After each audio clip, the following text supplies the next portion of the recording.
વધ્યો છે, સીટ પણ વધી છે।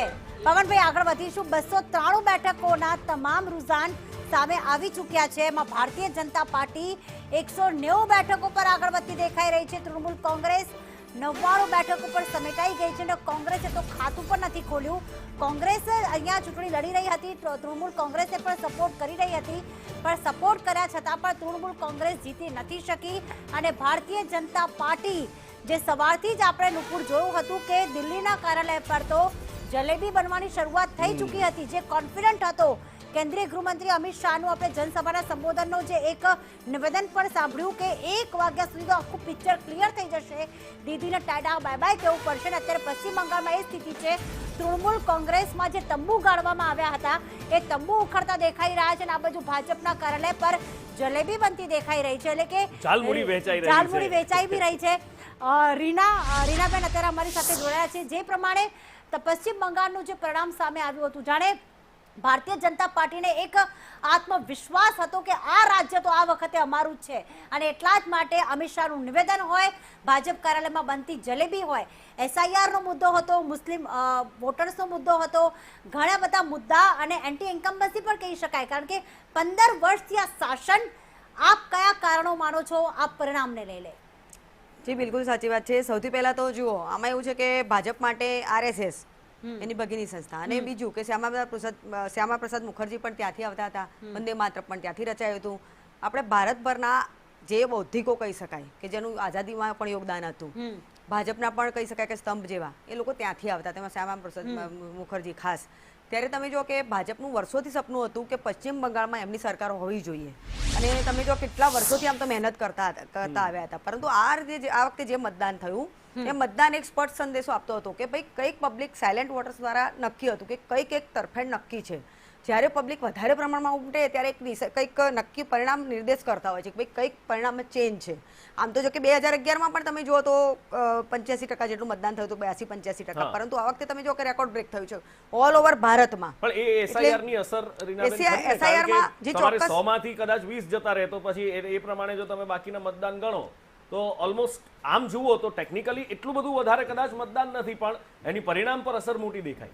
જી આપણે જોઈએ છીએ કે તમે જો 90 લાખ જેટલા વોટર શીક તો કપાયા છે, બિલકુલ, એટલે એ અસર છે। ને બીજું તમને કહું કે મુર્શિદાબાદમાં તમે જો હુમાયુ કબીરે તમે જો બાબરી મસ્જિદનું જે ઊભું કર્યું, એના લીધે તમે જો કે આખી જે લહેર હતી પલટાઈ ગઈ કે લોકોને થયું કે બાબરી મસ્જિદ કે જેનો કહી શકાય કે પરાણે તમે જુઓ તો ક્યાંક બાબર જે છે એની નિયતિ તો સારી નહોતી જ, આપણને ખ્યાલ છે કે મુસ્લિમો માટે ભલે એ ઇબાદતનું સ્થળ હોય, પરંતુ બાબરે જે કર્યું અને એ સાથે આખો જે અત્યાચારનો ઇતિહાસ છે એના લીધે બાબરી મસ્જિદ પ્રત્યે લોકોનું એક તો ક્યાંક ને ક્યાંક એવું માઇનસ પોઈન્ટ હોય, એક વસ્તુ એ છે, બીજા શબ્દો ન વાપરું તો।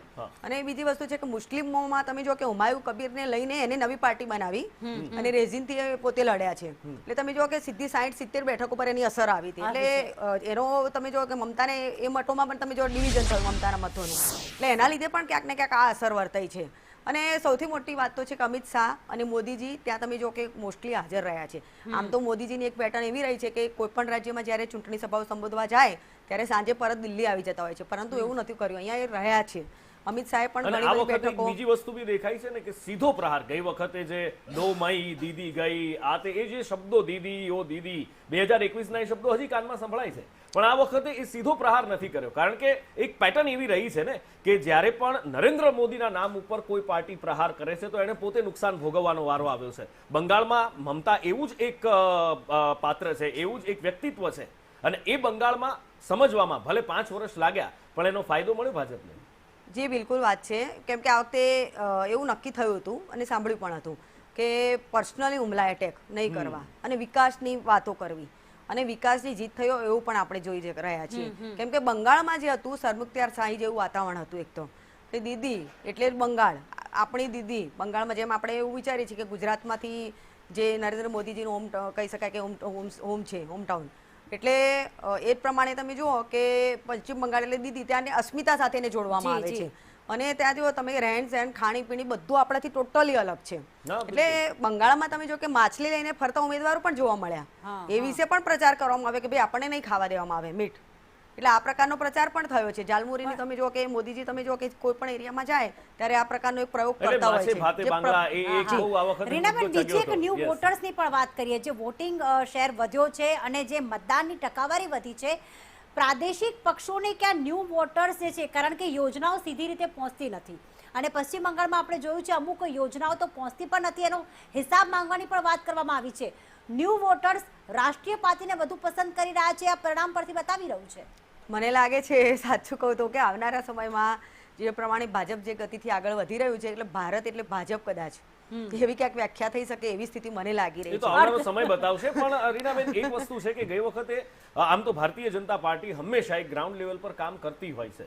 આ વખતે ભાજપે અહીંયા જે સ્ટ્રેટેજી અપનાવી હતી પવનભાઈ, એ સ્ટ્રેટેજી એ હતી કે લોકલ અહીંના જે બંગાળી છે એને જ ટિકિટ આપવી, કોઈ બહારથી આયાતી કે કોઈ બીજાને બંગાળી સિવાયનાને ટિકિટ ન આપવી. કદાચ આ એક મોટું પરિબળ રહ્યું. એ પરિબળ પણ રહ્યું છે અને ત્યાંના સારા કાર્યકર્તાઓ અને જે લોકો વચ્ચે રહેતા હોય તેવા કાર્યકર્તાઓને ટિકિટ પાયાના આપવામાં કાર્યકર્તાને પાયાના ટિકિટ કાર્યકર્તાને ટિકિટ એટલે અહીંયા બીજા રાજ્યોમાં જે મળે છે, અમે જેમ પહેલા ગુજરાતમાં અમે પણ જેમ ગુજરાતમાં તમે કોંગ્રેસમાંથી લાવીને મંત્રી બનાવી દો છો, એવી ભૂલ નથી કરી. અમે પણ પહેલા ચૂંટણીઓમાં ગયેલા છીએ, જે વખતે અમારા મંડળના પ્રમુખો હતા, મંડળના મહામંત્રી હતા, એવા લોકોને ટિકિટો આપવામાં આવી છે. અને બીજું, લોકો પર જે અત્યાચાર ટીએમસી દ્વારા કરવામાં આવતો, ટીએમસીના કાર્યકર્તાઓ દ્વારા કરવામાં આવતો, આ એનો પણ રોષ છે. જ્યારે સંપૂર્ણપણે ચૂંટણી જ્યારે થતી ત્યારે ટીએમસીમાં બૂથ કેપ્ચરિંગ કરવામાં આવતું, ટીએમસી દ્વારા અલગ અલગ પ્રોપોગન્ડા, જેમ કે આ વખતે તમે જોયું હશે કે વોટિંગ મશીનમાં બીજેપીના ઉમેદવારની સામે પટ્ટી મારવી, તેમજ ડુપ્લિકેટ આંગળીઓ મંગાવી ખોટું મતદાન કરવું. આ રીતે અત્યાર સુધી ટીએમસીએ ખૂબ પ્રોપોગન્ડા કરીને ચૂંટણી જીતવામાં સફળતા મેળવી છે. પાડતી હતી કે ભાજપ આવું બધું કરે છે. ભાજપ તમે જુઓ કઈ જગ્યાએ ટીએમસી ના મશીનમાં TMC વાળાને મમતા બેનર્જી બૂમો પાડતા. તમે તો ઈવીએમ મશીનમાં વિડીયો જોયેલા છે. ટીએમસી ના કયા શેની સામે તમે પટ્ટી મારેલી જોઈ મને બતાવો. એક પણ જગ્યાએ ભારતીય જનતા પાર્ટી આવું કામ કર્યું નથી. અચ્છા, સમગ્ર કાર્યકર્તાની જીત છે. નરેન્દ્રભાઈ અને અમિતભાઈનો ઉપરનો વિશ્વાસ છે અને